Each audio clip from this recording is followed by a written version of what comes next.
to do so. Hey, again, welcome to this this kickoff of the of the Students for Rivers Camp. It's really exciting to be here all together, and even more exciting that we'll be meeting most of you next week in the Ötztal Valley. Special welcome to all the students, of course, because this is an open event to more people, but the students that are meeting us next week, special welcome to you, and thanks for joining also today already online. I don't know if she's there already, but I also wanted to say a special welcome to Janine. I don't see her yet. She's from the from a Burger Initiative, like a civil society association, also in the related to the hydropower projects in the Ötztal. And she was going to join as well tonight, so I was quite excited. So just a few quick words on who we are. I'm Vera, next to me is Chiara. We're part of the organizing team of Students for Rivers Camp. We have Ellie here as well. Marianne is joining. David turned off his camera also, but he's in the room. And Jacob, you've all had emails from.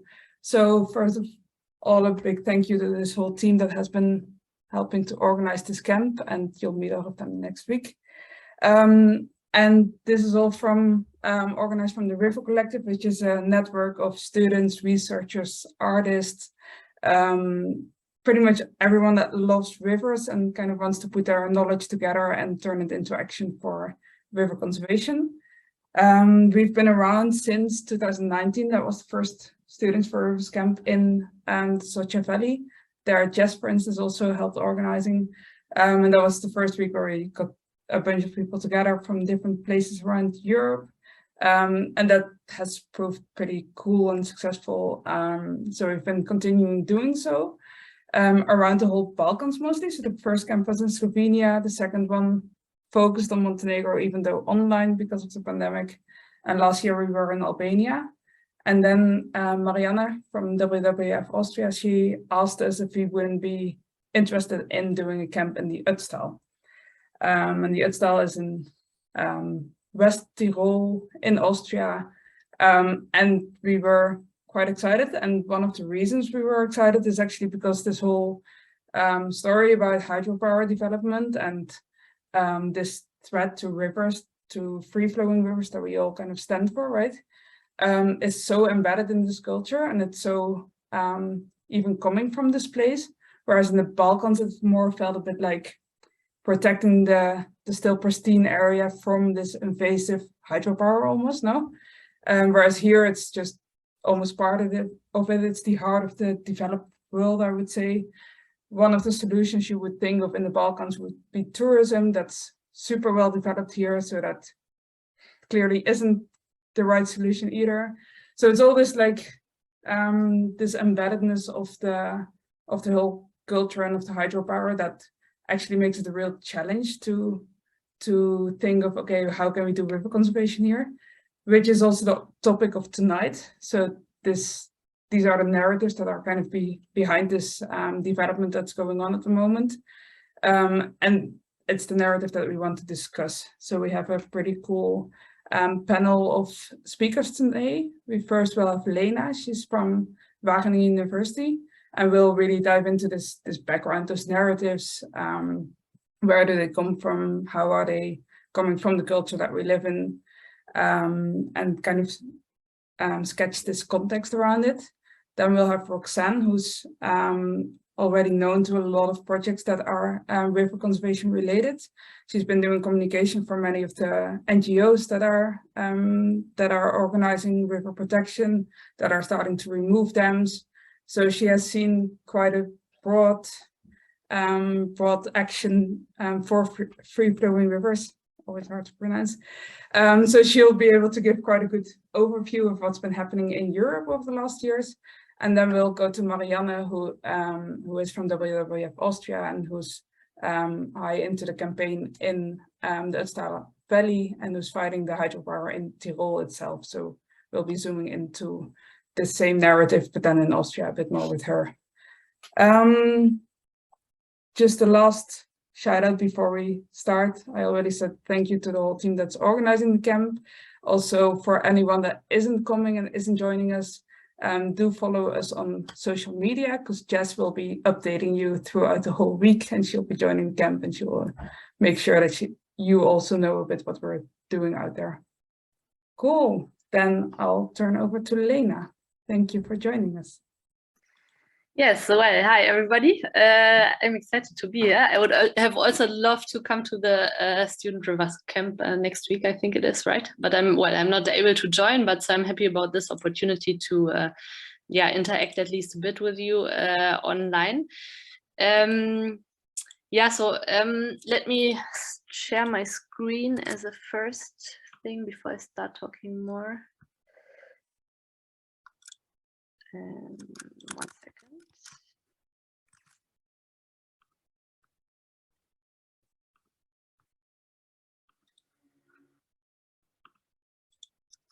You should see part of my screen already, I think, right? Yes, we see a part, but it's not quite.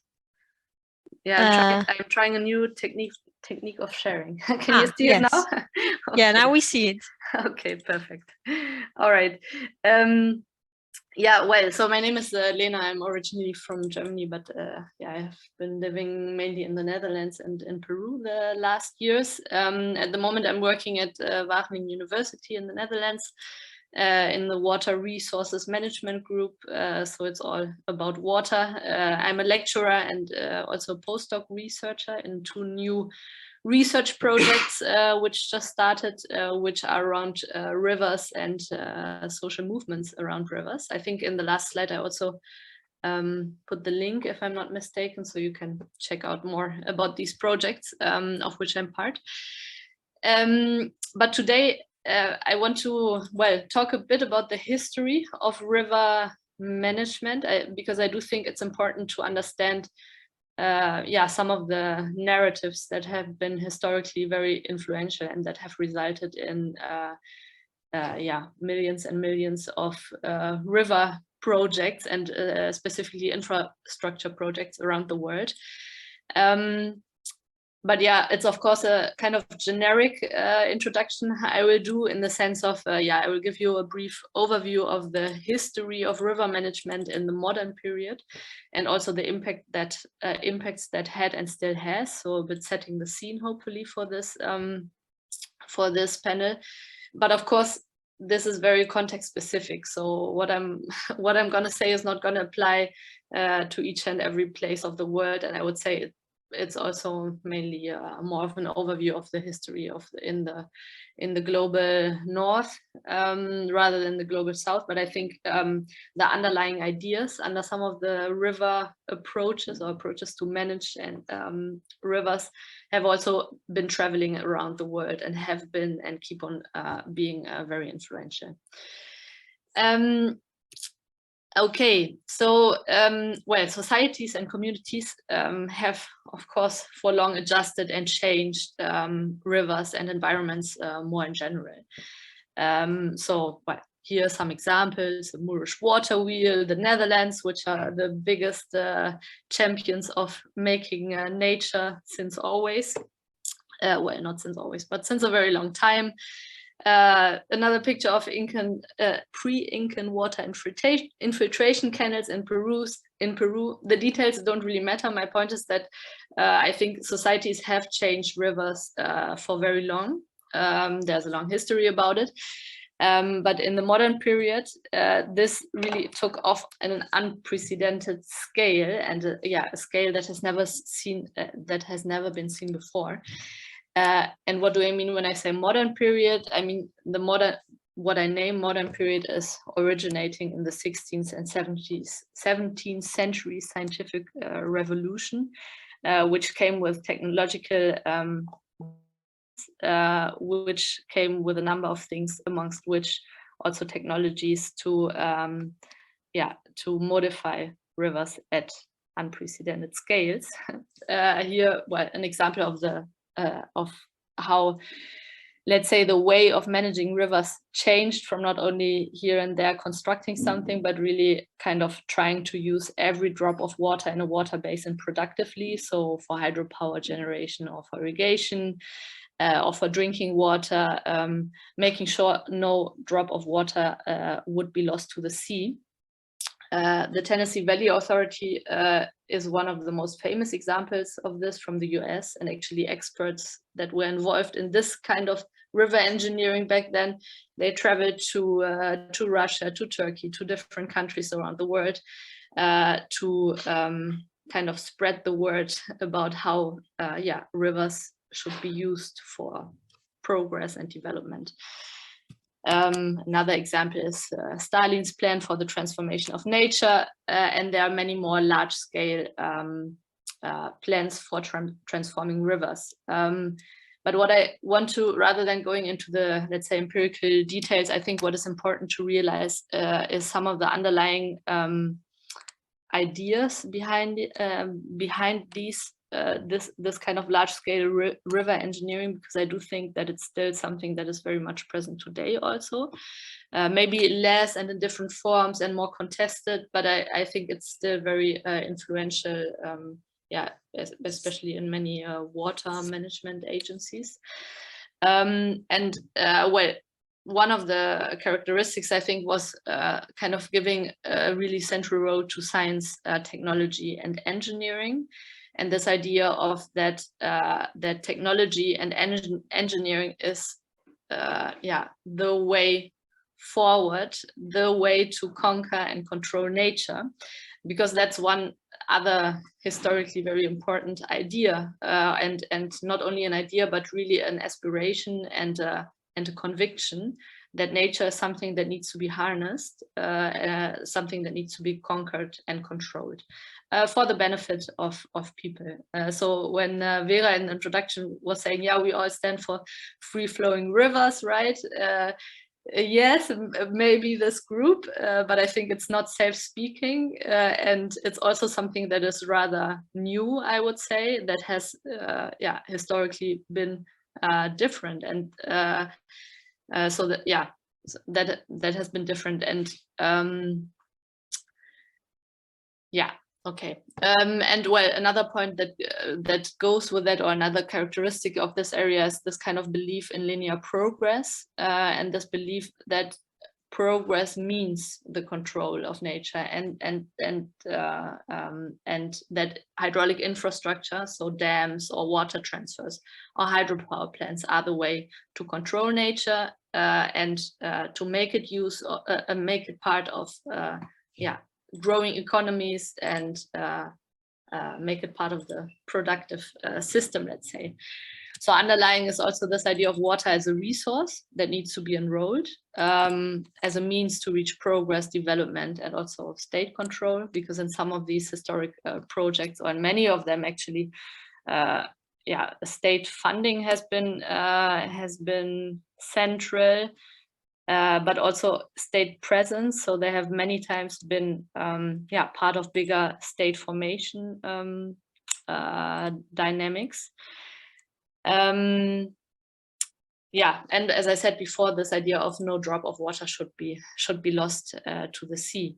And what's even more, let's say, at a deeper level, is, I think, the idea that nature is external to society.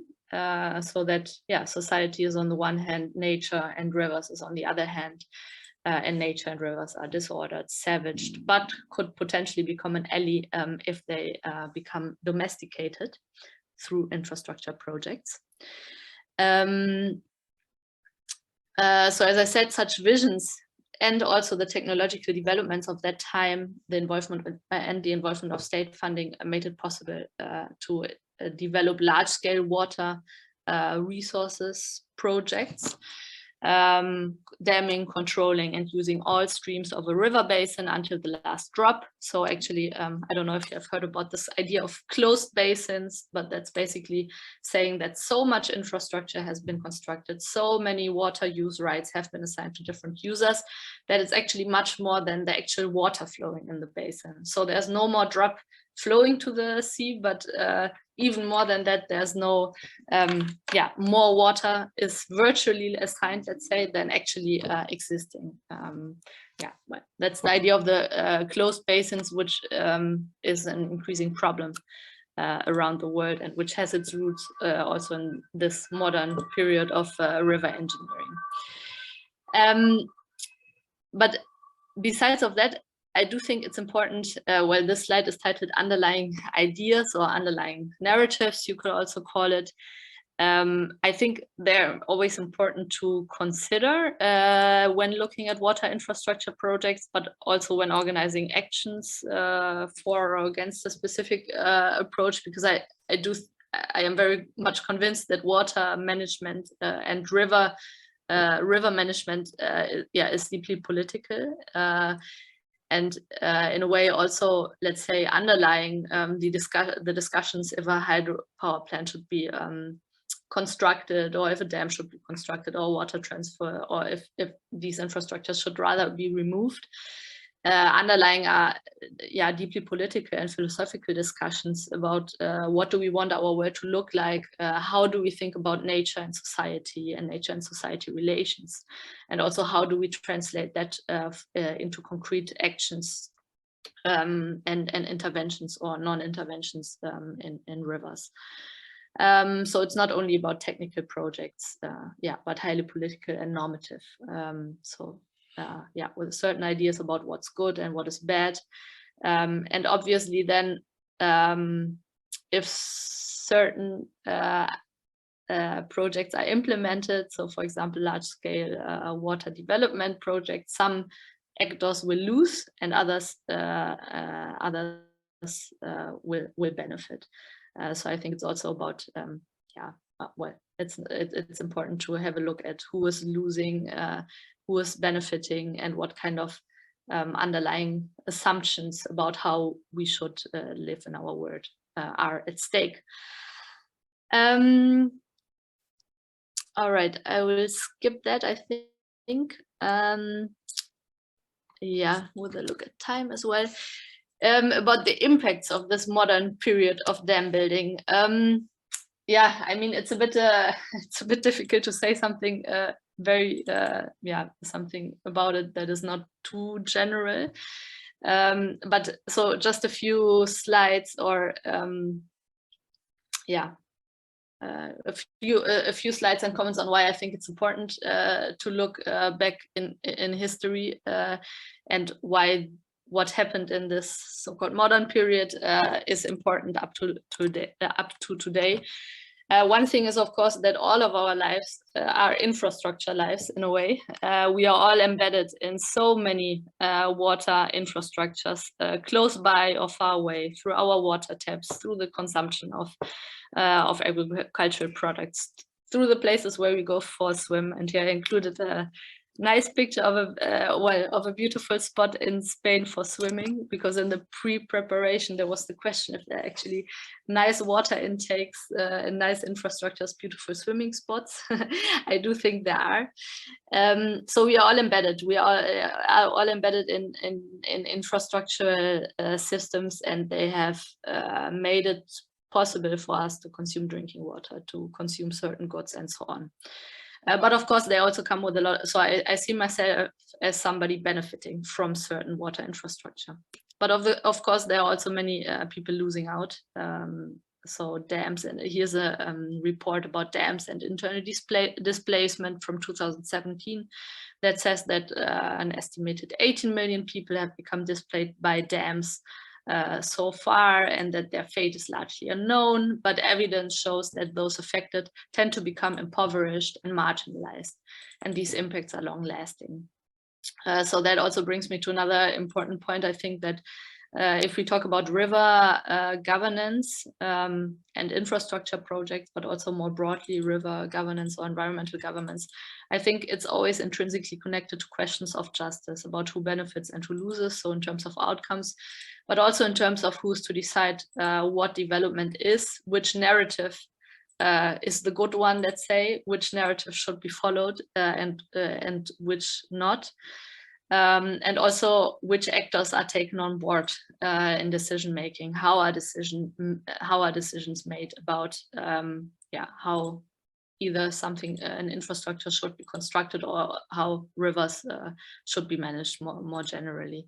So I think we really need to think thinking through river governance, yeah, we need to think about justice, both in terms of outcomes, but also in terms of procedures and processes, and acknowledgement of different people, different ways of relating to the river, different knowledges, and so on. Another huge impact is, of course, the big fragmentation of rivers, which you see here on a map for the example of Europe, where you see just that, yeah, there are more or less one river barrier, so that includes dams, but also weirs, culverts, and other kind of infrastructure. But there's almost one barrier per kilometer in Europe. Many of them are small structures, but nevertheless, let's say the impact on ecosystems is detrimental, or is very big, in terms of sediment flows, fish populations, water quality, and so on. At the same time, let me just go through that. Yeah, let me just end with one more point. I think besides these ecological and hydrological effects that are super important to be aware of and to map, I think this massive construction of infrastructure, and also this kind of dominance of the ideas of nature being something to be controlled, or something that we can make and remake, that it's something that is also important beyond the actual material infrastructures that are constructed, but it also changes about ideas about what nature actually is, and what a river is, and how a river should look like. So, for example, are irrigation canals, are they part of the river because they conduct the water from the river, or not because it's made structures? So what are we talking about if we are talking about rivers? And I think because we are also embedded in infrastructure lives, let's say, I think some of these questions don't have simple answers. So, for example, here a picture of the Hoge Veluwe Park in the Netherlands, which is the example of made nature. If you're there, it's beautiful. For me, it's nature. But it's not, let's say, the wild, unspoiled nature. It's made nature. But is it then less nature? Is it less valuable or not? Yeah, so I think, let's say, our ideas about nature, about our about rivers, and our relation as society to these have also changed because of yeah, the big impact, the material and also symbolic and philosophical impact that the modern period of river engineering has had. Yeah, I think I will just end with that to also not take too much time. I think I already passed my time. But well, I hope it was helpful and interesting for most of you to kick off this session. So I think now, well, my intention was to be a bit broad, because I think now with each of the following panelists, we go more specific and more specific. So I'm also, yeah, looking forward to the next two. Yeah, thank you. Great. And by the way, sorry, if you are interested to read more and stuff, I have two great papers which I can really recommend, which I think give a very great historic overview. You want to share them in the chat quickly as well, maybe? Ah, yeah, that's a good idea. I can just look up the PDFs quickly and. Amazing. Yeah. Cool. Yeah, Lena, I'm sure you could have talked for 1 more hour, and I would have been interested in all you would have said for that whole hour. And next time you'll have to come to the camp, and then we can yeah, definitely for a bit longer. But before I take too much time, we'll have a bit of a discussion after the whole session. So any questions you have, keep them in mind, write them down, and we'll keep discussing afterwards. But now we'll go to Roxanne, who's going to tell us a bit about what's actually changing in narratives currently in Europe. Cool. Thank you, Vera. Thanks, Lena. It was really interesting presentation, and I certainly learned a bit about the history of water management and this idea of controlling nature, and how that has evolved over time. So as Vera mentioned, I'm going to kind of be going through a little bit more so present, kind of what's been happening in the last few years up till now. So that's why my presentation is titled What's Up Europe? And maybe I will introduce myself first. I am Roxanne, and I'm a communications consultant for the last year and a half now. Prior to that, I worked with the World Fish Migration Foundation. Maybe you've heard about World Fish Migration Day, and Dam Removal Europe, which is a coalition dedicated to advocating for dam removal as a river restoration tool. And also this Amber Horizon 2020 project. Lena mentioned or gave that map with the little red dots. So that was one of the products of the Amber project. And then currently I'm working with the Save the Blue Heart of Europe campaign team. And we do a lot of work around protecting rivers in the Balkans. And then also working with Tour on their RED, or Renewable Energy Directive for nature, which one thing we're trying to push through in this new directive is banning of hydropower as a renewable energy source, or new hydropower, I should say, in Europe. And then I also work with the Open Rivers program, which is a grant-giving organization supporting projects that will lead to the removal of small dams in Europe. So I will probably be mentioning these projects in a variety of ways throughout my presentation. But so like I said, I wanted to talk to you all today about what's going on in Europe. How have we been changing this river conservation narrative? And excitingly, there have been a lot of developments, I think. You know, Lena has mentioned, sorry, my American accent does your name a bit differently. But yes, so one of the things that we have been doing in Europe, which is great, is celebrating rivers. So we have been getting folks into their rivers and inviting our friends, family, co-workers, youth, our community into our rivers and giving them great experiences, great memories, and ways to engage with the water there, the animals there. Part of my work, I interviewed several change makers in our freshwater world here in Europe. And, you know, I asked them, what keeps your passion going? Why do you do this work? Why are you advocating for rivers? You know, why do you dedicate your life to this? Why? And I can tell you, nearly 100% of them would say back to me, when I was a child, we had this river in my backyard and I went there every single day. And, you know, I became friends with this fish, and, you know, I'm making that part up, but you get the point of they had this intimate experience with a river. And now we're doing that the same way now, whether it's through World Fish Migration Day, the SRC, or Home River BioBlitz, Big Jump. We are engaging with people in our communities, and hopefully this will lead into a future of, you know, river enthusiasts and change makers for freshwater worlds. So we're celebrating rivers, and then we have folks who are breaking barriers. And here I put literally because, you know, Lena spoke about the history of water management and controlling rivers and our thoughts about barriers and that we need them. So not only are we changing the way we're thinking about barriers and dams, but we're literally breaking down these dams in Europe. So, and we're doing it in really amazing ways. This dam was called the Wageningen Dam, and this was titled the biggest dam removal in Europe.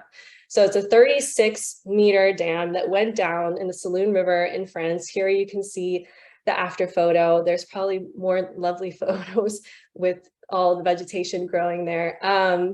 But it's really exciting to see this work, because not only are we talking about dam removals, you know, it's sort of like competition. Now we're talking about the biggest dam removals, the best dam removals. This was spread across media internationally. And here we have the biggest, again, dam removal in the UK. This one is a 4-meter high barrier, and then it was 75 meters across. And this one was taken out a few weeks ago, actually, by the Wild Trout Trust. And this is an 18th century dam. So again, we're changing the mental barriers, because in the past, we built these things for whatever reason, and now they're trash, they're obsolete.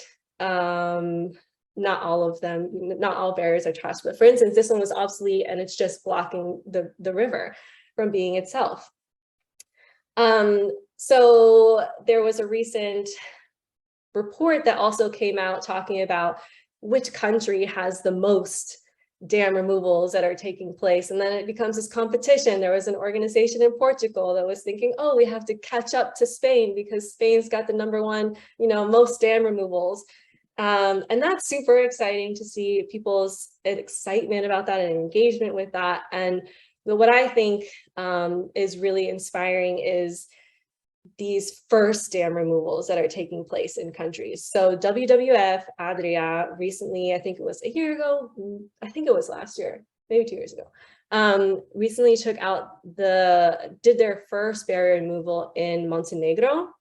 And then now they're going to do first barrier removal in Slovenia, and then the Pascualas Davos one will do first barrier removal in Latvia. And these two barrier removals are actually funded by that Open Rivers program that was solely made to fund barrier removals. And not only having biggest barrier removals, first barrier removals, barrier removal competitions, but really inspiring work and conservation work and river restoration work is still taking place and being prioritized in these hard times. This dam removal took place end of June this summer by WWF Ukraine in Ukraine. So even during their war, they were prioritizing, revitalizing this river and rewilding this river. And I don't just want to call it breaking barriers,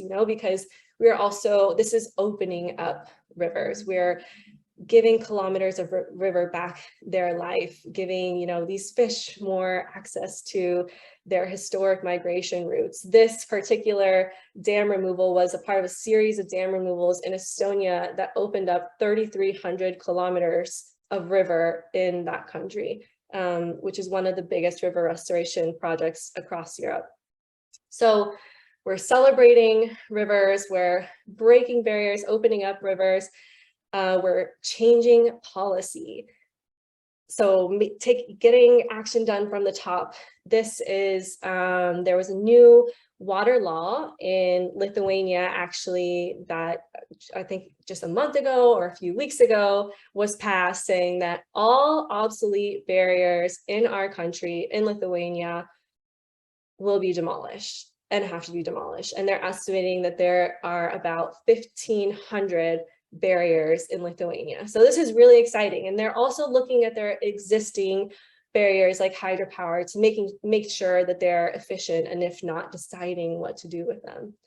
Then the Federation of Bosnia and Herzegovina recently passed a new law on electricity banning new small hydropower. This has not been done anywhere else in Europe. So they're just setting all new levels of what we could be doing across Europe, and especially within the EU. In the EU, I mentioned that, sorry, I'm talking fast. I get excited and I talk fast, so hopefully that's okay.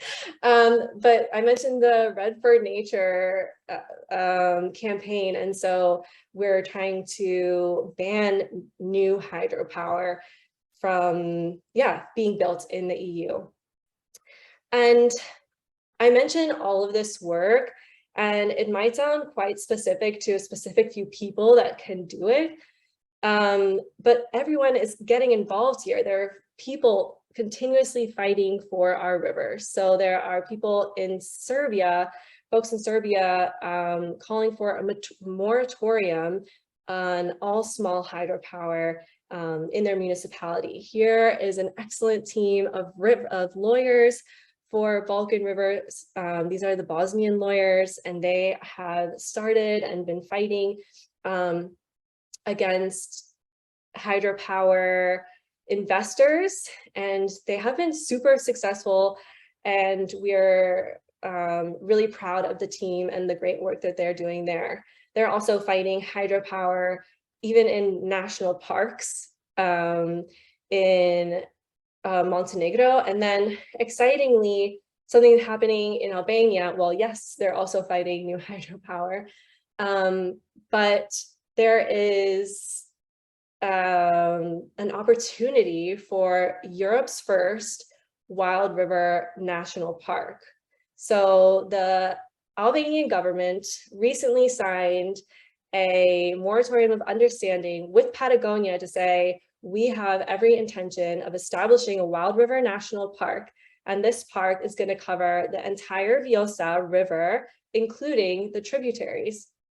And so that's super promising. And, you know, we're hoping that, so the Vjosa River runs along Albania, and then it continues in Greece. And the part in Greece is called the Eos River. So we're hoping that we'll do a trans-boundary Wild River National Park. So there's lots of things going on here. And it's people in the background fighting, people in the communities fighting, not only in the Balkans. Here, I live in Barcelona in Spain. There are petitions everywhere, left and right, you know, don't put this dam in my river. And that's just so encouraging to me, because we can do this work no matter who we are, no matter what we're doing, what our passions is, what our skills is. We can bring that and we can bring it into this world. You don't have to consider yourself an environmentalist or be part of an NGO. You know, we have scientists dedicated to this work. We have artists, you know, photographers or painters. We have bird watchers and construction workers and kayakers and fishers, and so many people use their passion, their skills, and their talent to engage and stand up to protect the rivers. And this is just amazing. I gave myself goosebumps. Is that a thing? I don't know. And I just want to say, you know, yes, there are still challenges, and there are still new fights to fight. Hey, old fights to fight. We still have to change, you know, the societal thinking and thoughts around barriers and what we need them for. You know, obviously, like Lena mentioned, we do need some, but there's so many obsolete barriers. So our work isn't done yet. The momentum is there, change is possible. And if we continue to do it together, we can make that difference for rivers. So what's up, Europe? How will you, and I'm talking to you, the people in our meeting right now, how will you use your skills and your passions and your talents to change the course of history? And that's it. Thank you. Amazing, Roxanne. I think if you say the momentum is there, I believe it. If I hear you, there's so much enthusiasm, there's so much love, there's so much passion. I'm sure you have a story when you were a kid, right? What's your story of why you... I grew up in Florida, mostly beaches, but when I was young, we spent every summer in Pennsylvania. So we would go down to, like, there was little creeks there, and there would be swings in the trees, and we would go down, my sisters and I and my cousins, and just spend the summer days there. And it would just be gorgeous in the shade of the trees, and loved every minute of it. Amazing. Hey, thanks a lot for shedding light on all the diversity of places where people are fighting, are changing, are removing barriers, all the diversity in river conservation, and for just bringing over this enthusiasm. I think we're now super ready to get to the Ötztal and actually start, which brings us also to Marianne. Yes, hello. So Thank you. That was super interesting. We've had, we didn't have the luck to all get to know each other in person yet, but we had a super interesting talk beforehand already. And I'm really looking forward to the Students for Rivers camp. I must say in advance that I really hope I can come because I got injured, and I really, really hope I can be there full time. I will definitely be there sometime. I hope it can be as long as possible. But yeah, wish me luck. So talking about rivers and everything, I wanted to ask one quick question involving all of you. Like, you don't have to show your video, just give me a kind of reaction or a sign. Is there anyone, I mean, I know that from the letters that we got, we know that most of you already know about river conservation and the role of hydropower and everything, but is there anyone who would like to raise a concern about why hydropower is endangering rivers? Then I could sum it up shortly if anyone's interested in that. Otherwise, I assume you all know it and we'll skip it, but I'm really happy to explain shortly. So you can still think about giving me a thumbs up for that if you want to hear that. Otherwise, I will start with the presentation. I'm not as perfectly prepared as my pre-speakers, I must say, but will do my best. And I will take you to Tyrol, to Ötztal Valley. Oh no, wait. I need to check first. Okay, that's how it works. Okay. So you should see one big picture of Austria now. Is that right? Yes, we do. We also see your speaker view still. Which you see only Austria or also the next we upcoming? We also see the next one coming. Oh shit.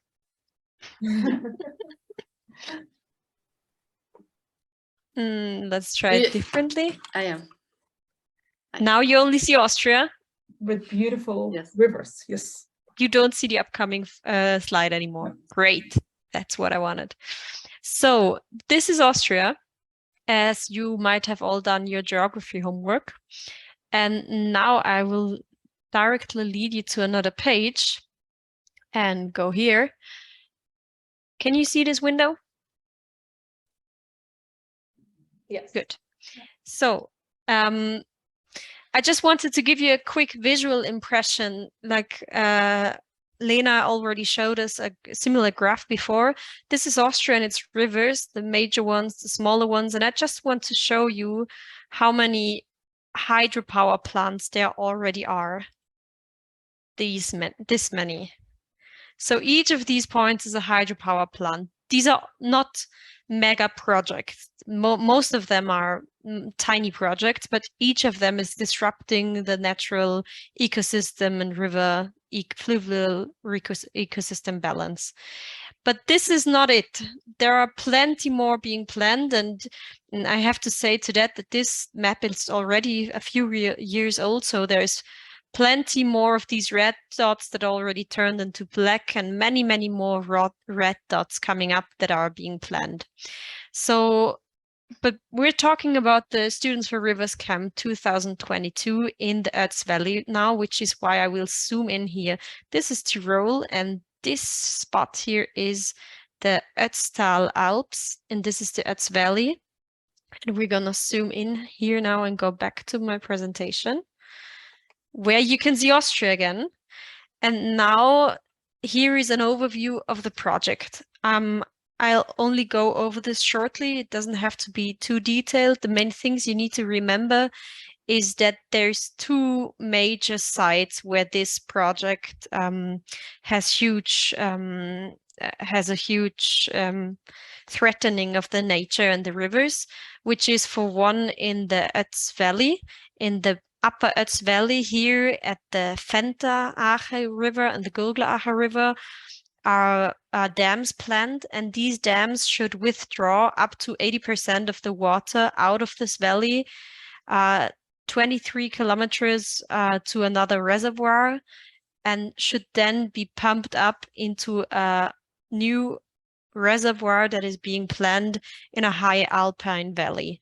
So remember the name Platzertal and Ötztal, because I'm going to talk about this a little bit now. I brought you some nice pictures. This is the Vente Ache. We just go right back here. Vente Ache is one of the main tributaries here of the Ötztal Ache and the Ötz Valley, and it's glacier fed, which you can also see by its color. It's a bit milky, and it has a very typical glacial dynamics. So in summer, there's much more water, and in winter, there's less. Ideal for energy production, you'd say. Just in summer when you need it the most, there's most water. No, actually, that was irony.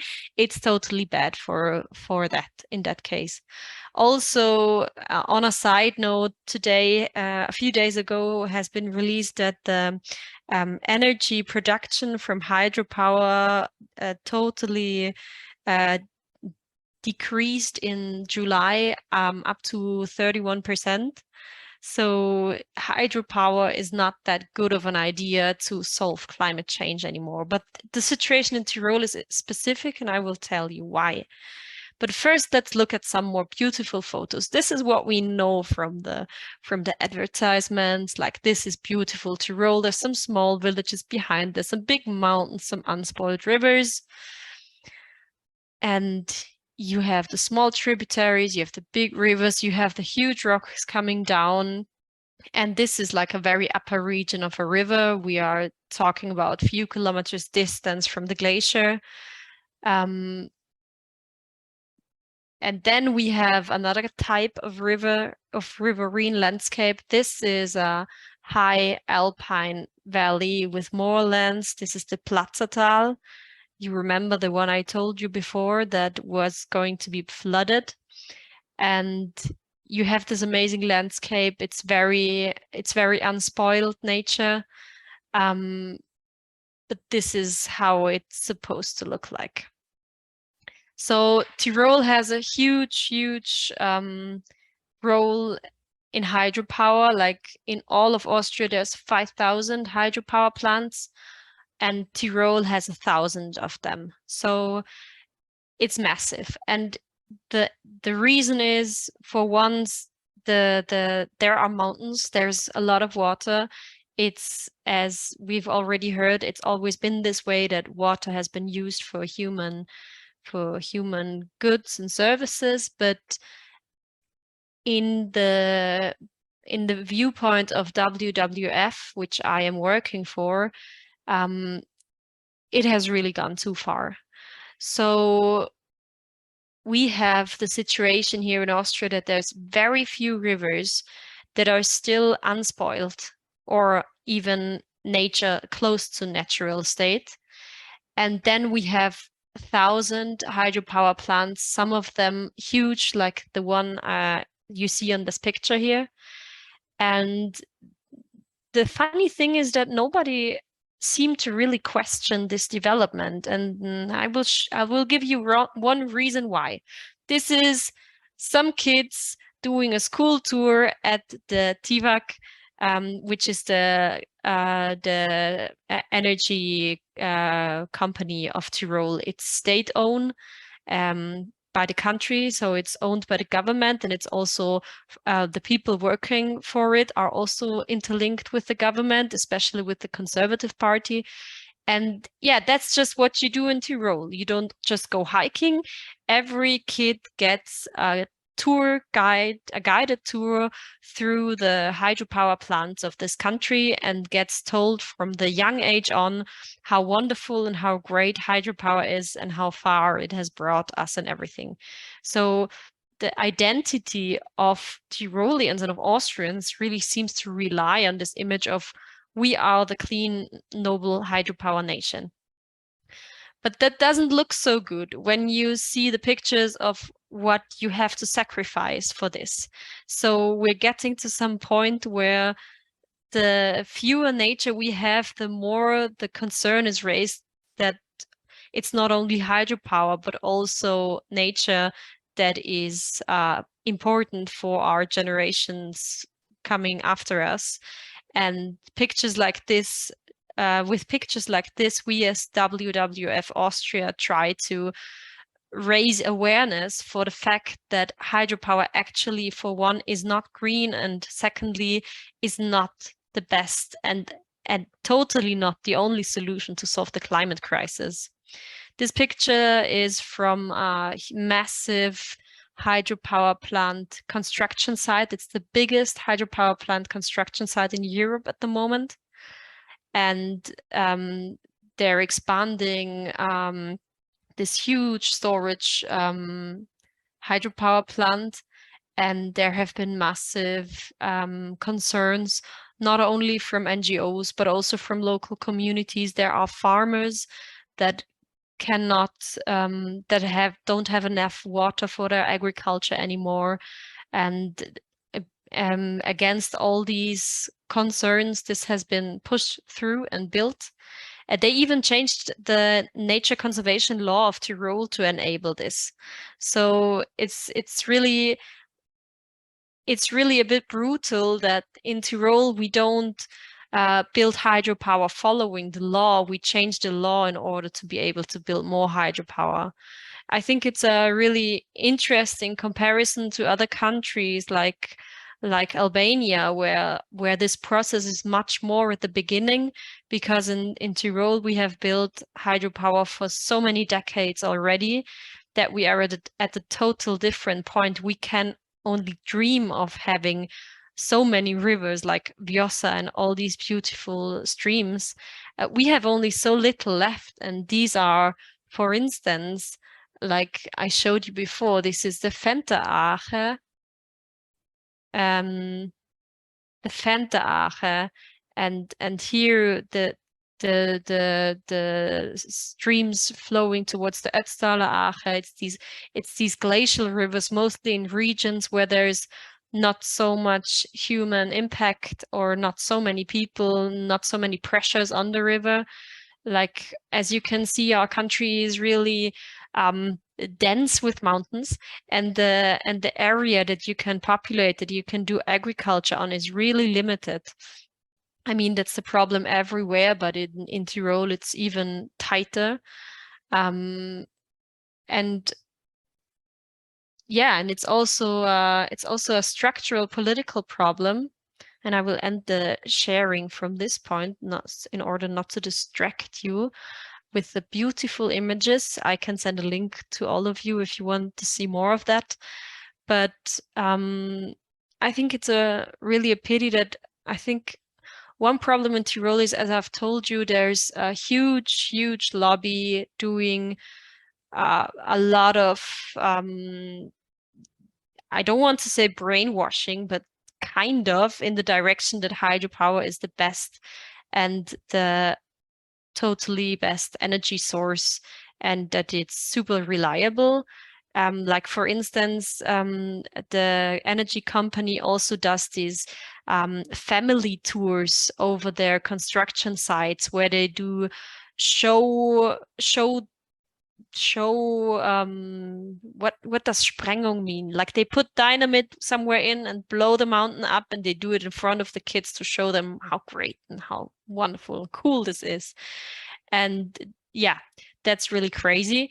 And at the other hand, there's us, there's NGOs, there's local people. But I have the feeling that over the past years, there's been a huge movement towards more respect with nature, and also more respect with advocates of nature. And I hope this is going on, because there's a little left. And so many people in Austria, I thought the point was really interesting that you said before, that most people that you ask why do they engage for rivers say that as a child they had some natural river that they always played in, right? But what happens if you don't have these rivers anymore? If they're all being lost, if they're all being constrained, straightened and dammed, then this connection will be lost over generations, and nobody will even remember what to fight for anymore. I can see Janine is also here. I'm really happy to see you, Janine. Hi. She's also putting so much energy into that a local citizens initiative.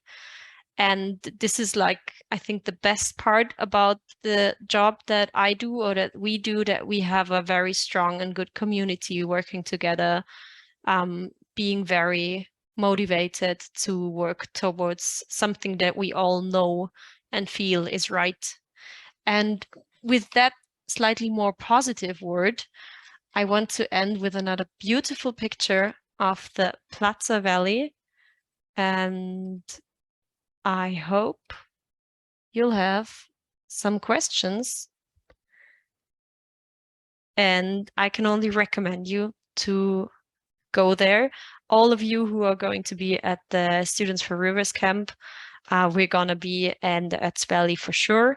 And maybe some other day or some other time, if you come by, you have to come also see Plazatal Valley, because all this beauty, and now I don't even manage to end positive, I have to say it, right here should be the dam of 120 meters height, and all this would be flooded, which is, by the way, super bad for solving the climate crisis, because you know what happens when moorlands get flooded, right? All the stored carbon goes into the atmosphere, and that for sure is not the best way to solve a climate crisis. Thank you very much, and I'm looking forward to the discussion. Thank you, Marianne. Some really good insights, definitely a bit of a different atmosphere in this presentation, logically, because of the theme of the presentation. Now, indeed, we would have some time to discuss and think back of all the 3 presentations. No, like, you have time to ask questions, you have time to give some input. I'll just leave it open for the moment. If nothing comes, then we'll slowly have some questions for you guys. Jess already raised a hand. Amazing, Jess, thank you. So indeed, you can raise your hand. You can also write something into the chat if that's easier, or just start speaking once you feel it's okay. Jess.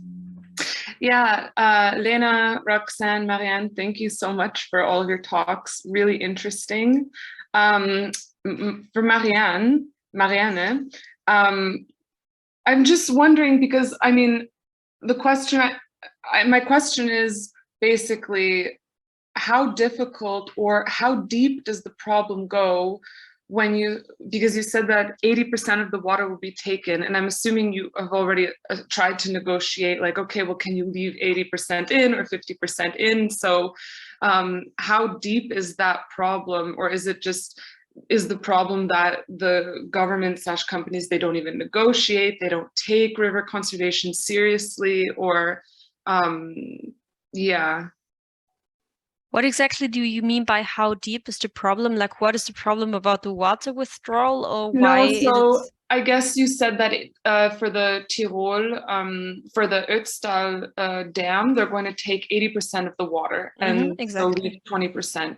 So then I guess my question is, I'm assuming that WWF has already tried to negotiate or ask, can you leave 50% in? That's just my assumption. I don't know. Well, it's this project, it's called Kaunertal Expansion Project, has been planned for decades already, and yet it's not even in the part of the process yet where we can publicly give our comments and suggestions. There already has been a couple of years ago. And back then we negotiated about not taking the water from the Ötztal Valley at all, because these percentages are based on the European Water Framework Directive. So there's not much to change about that, but we have the opinion that these 2 glacial rivers that fed into the Ötztal Valley should remain untouched in general, because they are part of the few 15% of Austria's rivers that are still in a very good ecological status, and they are very precious. And so what we have negotiated is that there should be no water intake from Ötztal Valley at all, also because Ötztal Valley is one of the valleys in Tyrol with the lowest precipitation. And they already have problems with drought. Like I was talking on the phone with a farmer a few days ago, and he told me that they have actually really already got problems with drinking water. Now, every one of you coming from countries like Spain might think, okay, this is not so uncommon, but in Tyrol, this is absolutely new for us. Like, we've always had water in endless masses, and now we really face the problem of water shortage, and that's new. And people are starting to talk like we might need the river for drinking water in times of need.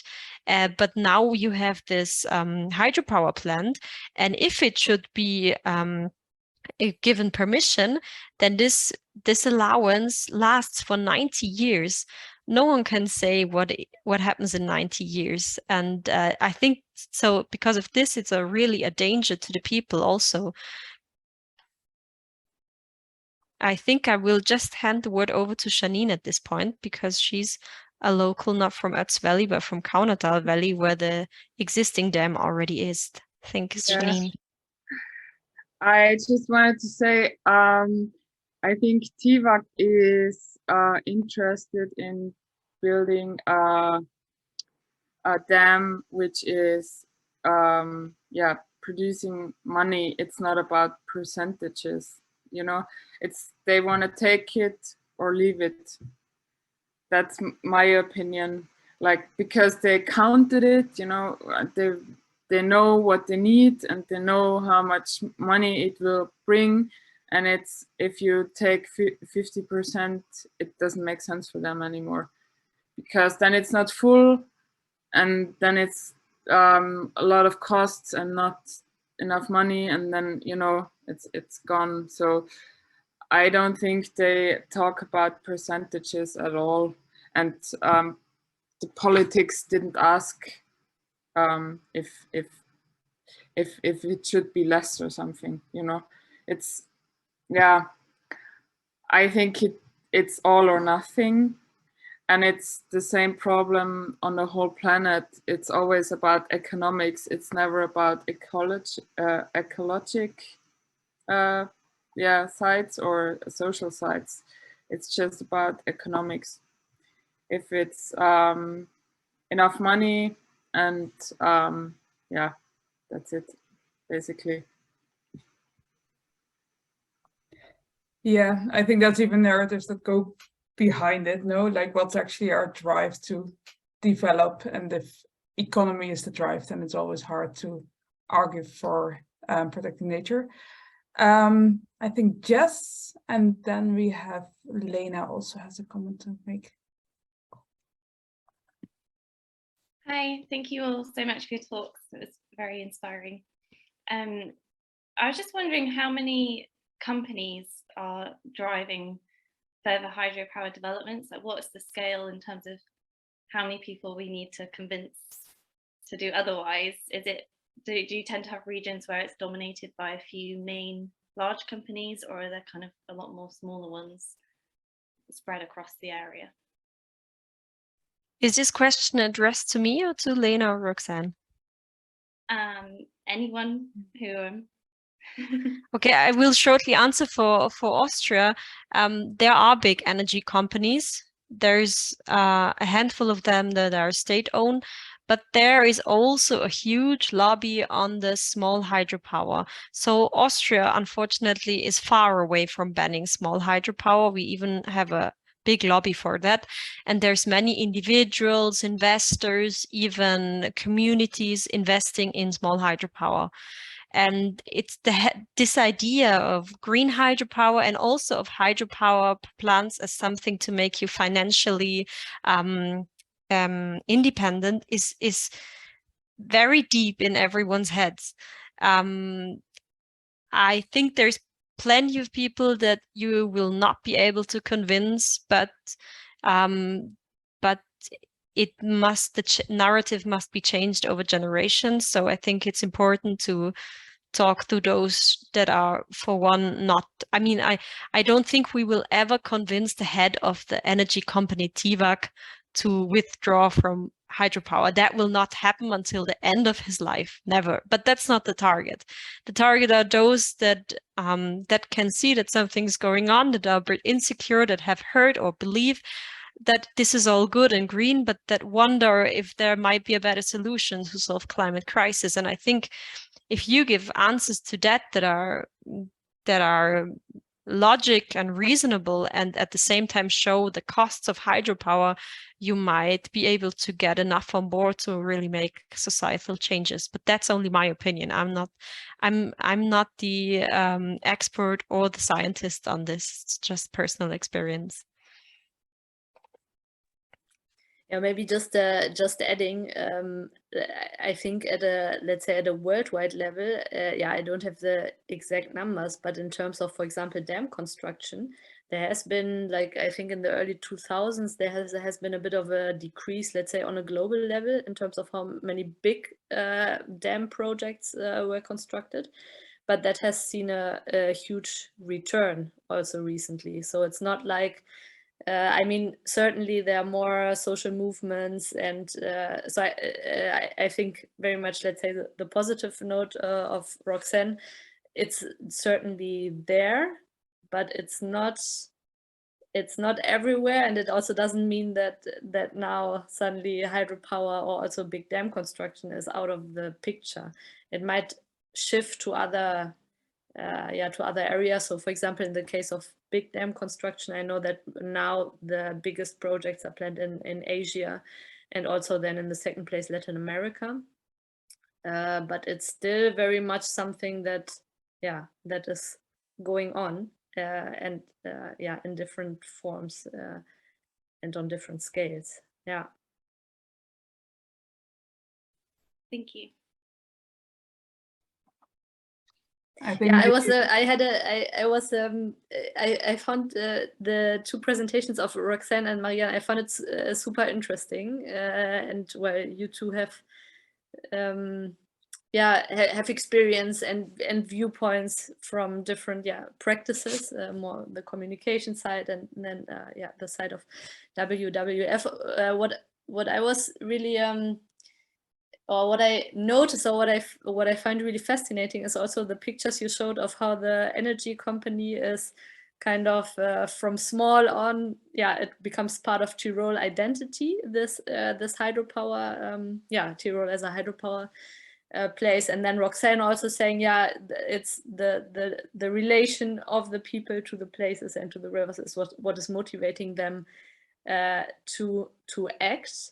Because I was thinking, in a way, I mean, it shows how important our relation to the environment is and how that informs our actions. But it depends on what environments we know. Do we know the dammed environments, or do we know the free-flowing environments? And do we come to appreciate it? Because, for example, Roxanne, you also mentioned dam removal, which is something I've been looking at in the last part of my PhD research. And there are oftentimes, it's not that each dam removal project is welcomed by local communities, saying, yes, great, we have free-flowing rivers again, we love it.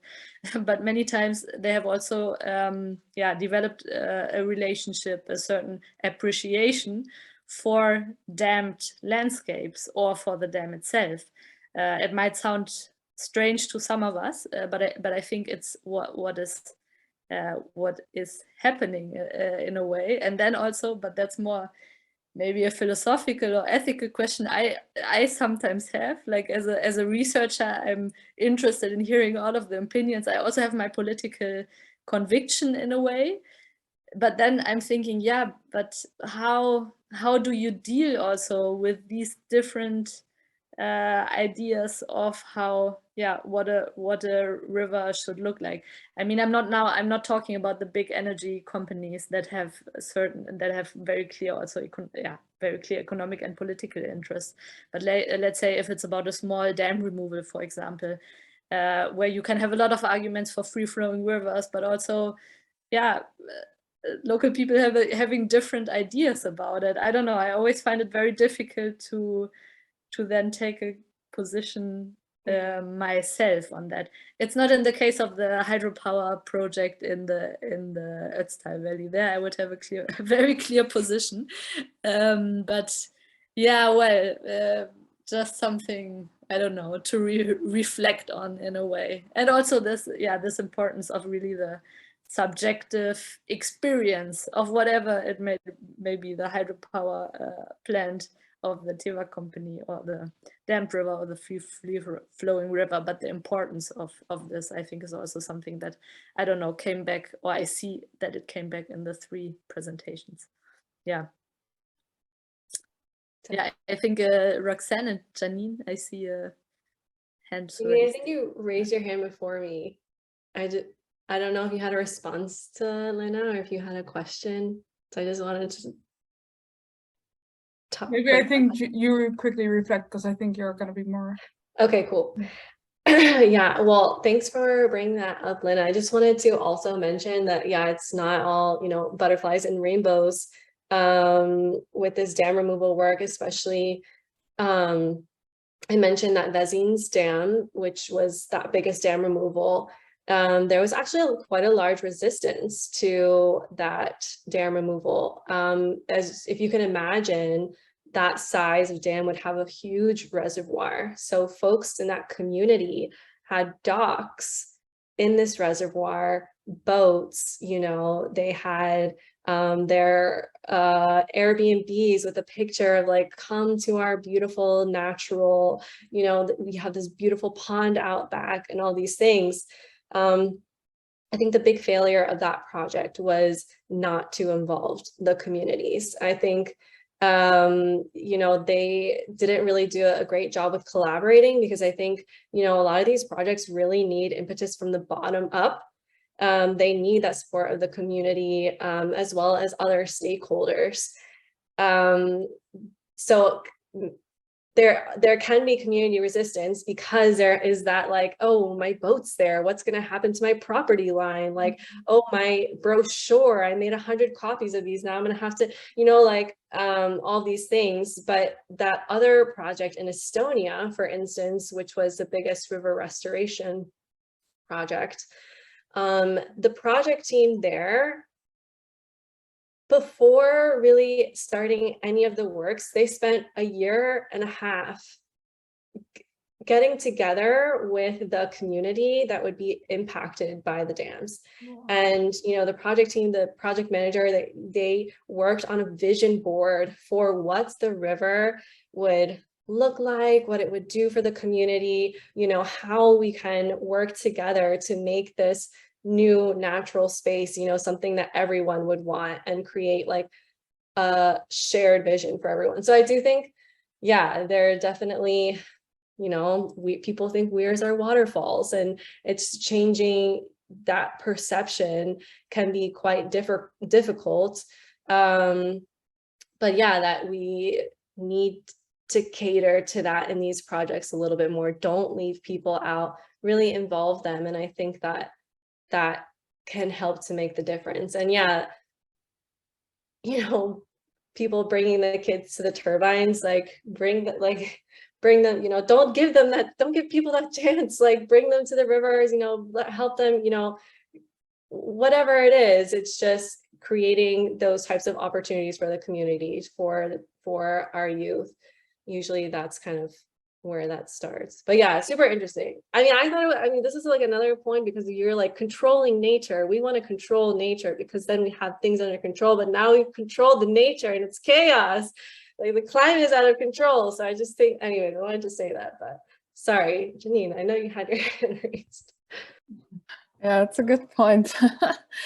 Yeah, I just wanted to say, I think it's in everybody's feeling, like natural feeling. Oh, my baby's crying. Yeah, it's a natural feeling what a healthy river looks like, I think, because I wasn't used to normal rivers, because in Austria every river is straightened or dammed. It's not a natural river anymore. And when I went to Iceland, for example, and the tourism in Iceland is booming, and that's why, I think, because it's the only left wilderness in Europe. And I think people don't really know why Iceland is that interesting or that booming in tourism, I think it's because we feel very good in wildness, and that's I think deep in your body, that you know that's a healthy environment now. It's not because the Icelanders are that good, it's just because there are so few of them and such a big country. And yeah, maybe in future you should do a project there, because my husband is from there, and he's looking to the baby now. And yeah, they're gonna build for sure more dams to export it to Europe to have cheaper energy again. But yeah, it's strange seeing all these wild rivers and then coming back to Austria and recognizing, oh, it's not that natural anymore. And I think it would be also a problem to remove dams, because the housing is built so close to the rivers. You know, there's no place for a normal river anymore. It's dammed, straightened, and all the houses are on the side. So it wouldn't be possible to re-dam.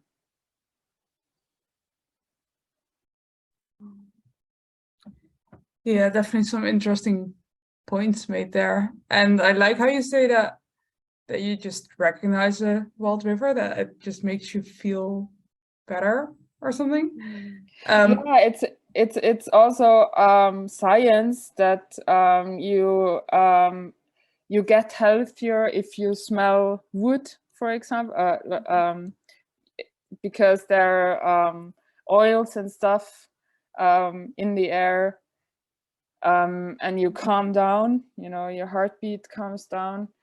And for me, it's also, yeah, with if you see at the wild nature and intact nature, it's the same, I think. And that's why Iceland is booming touristically, I think. Yeah, but I do try to always realize that those moments, like I feel touched when you say this, right? And to me it resonates, and I'm like, see, yeah, we need free flowing rivers. But as Lena already said, like, are we now assuming that everybody here is for free flowing rivers? We don't actually know. And to not make it this other thing that we're just ourselves convinced of that is the best solution.